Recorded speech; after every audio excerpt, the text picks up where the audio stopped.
In this series of videos, we're going to take a close analysis of Tai Otoshi, the body drop. You'll be seeing a variety of coaches offer different aspects of how to do Tai Otoshi, from very basic skills to more advanced and a variety of applications. So we hope you enjoy it.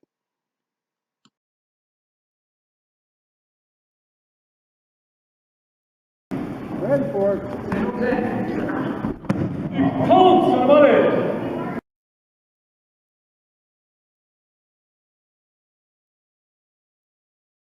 What we're going to work on, we're going to do what's called a double take.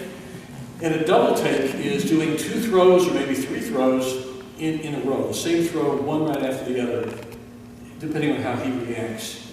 And this is it's called Renzoku Waza in Japanese, meaning continuation technique. You're continuing the same thing. And that's what it means, Renzoku Waza, to continue the technique. So I'm going to be attacking, we'll start with Tai Otoshi, which is a good one to do it with. The really nice thing about doing double takes, you can do a pretty basic throw and really turn it into a really, really powerful technique.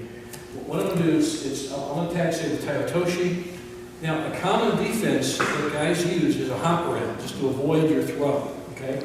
So when I come in my Tai Otoshi, Derek's just going to hop around to avoid it. So I come in Tai Otoshi, he hops around, okay? So that's a common thing, all right?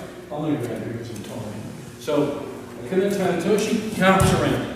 Now what I'm going to do, okay, this angle, he hops, then I keep spinning again, I do the second Tai Otoshi. So we do Tai Otoshi number 1, he hops, I do Tai Otoshi number 2. Okay, so watch, he's going to come in and you see how we hop around, there you go. That's it. It's really simplicity in motion, okay? That's what makes it work. It's a real basic elemental thing, and you double up on it. You know, good enough for one, good enough for a second. But a lot of guys will hop around, and this is an excellent continuation to really sucker him into getting thrown. Okay, so let's look at that again. Tai Otoshi comes in, first time he hops around. There you go. Okay. Let's look at that Tai Otoshi one more time. Any way you want to do your Tai Otoshi, any grip you like. But the first thing is, and watch, when Derek comes in, he'll spin in Tai Otoshi. See that hop around? Now, look where Derek's foot is. He doesn't have to reposition that foot. He can step back even deeper and shoot across. He's got a lot lower center of gravity on the second Tai Otoshi. Basically, by Jake hopping around it, he just made Derek's throw stronger and harder. He gave Derek a chance to do more rotation and torque. And when you get more torque on something, you know you're going to crank it even harder. Okay? So you got Tai Otoshi one more time. Again, he attacks, hops around, there you go. And that's beauty. I mean, it's simplicity in motion, and that's what wins fights. Okay? Now, everybody, let's look at this Tai Otoshi, double take Tai Otoshi again. Again, you're hitting 2 in a row. Okay? What we want to look at here is your second attack, you want to make it a little lower. Okay? Your first attack is, you mean to throw him the first attack, but he hops around it. By doing that, that enables you to step in deeper and get even lower, extending your leg. So do it slow here. Now watch. The first one, Derek comes in, he hops. Now, him hopping gave Derek an opportunity to even get his center balance lower and really deeper and throw Jake harder. So this time he's going to swing his back leg out and then shoot very low, and allowing for even a lower, stronger, harder Tai Otoshi. Okay? This is the kind of thing that knocks the guy out. So let's look at it again in regular speed. Watch how low he comes.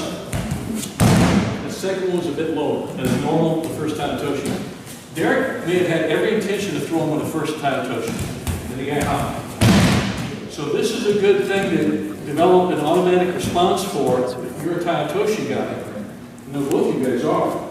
That you want, if he hops, do a second Tai Otoshi. Okay? So if you keep that in mind, you'll have a stronger Tai Otoshi. And a lot of times you'll find that you'll say, oh, when I threw that guy with Tai Otoshi, hey, it was like a second or third effort. I had to kick him in.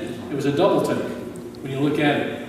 And they generally are. So that's what happens. And again, that's the most common form of defense. You see a lot of guys who do their good hip cuts and stuff. This is going to be hard to do against the guy who does a good hip cut and block, or hip block and cutaway. This works for guys who do the hop around and just try to avoid. Does that make sense to everybody? Don't rush it too much. Probably the first thing that's going to really get you is that if you're trying to, really speed it up, you're either going to end up, hopping and being off balance and not being able to utilize your hands as much, or you're going to put that foot down and then immediately try and kick your foot out, and you'll miss the angle. You'll end up coming in like that. So if you find you're running into his ankle, you're coming back through there, okay, it's way out over there. It's because when you're doing the second pivot, you're not letting this land and settling on it, okay? It has to come out, boom, you're settled on it. Yeah, don't fall, but you get the idea. Did you see how that happened back in? Sometimes, and I've seen this happen, I've seen guys do this, they'll throw what looks like what they call a near leg tai otoshi. He didn't catch both legs. The guy hopped around, and he ended up still just throwing it over here, but it was so low, and had just good hands on it, he still threw the guy, even though he didn't catch the foot in front of both legs. That can happen. It could be like a near side, near leg tai otoshi. Could be. He's still throwing for ippon. It's ippon. It doesn't matter. Still threw him. It's still a good tai otoshi. And one more time, watch the movement, guys. Watch the movement.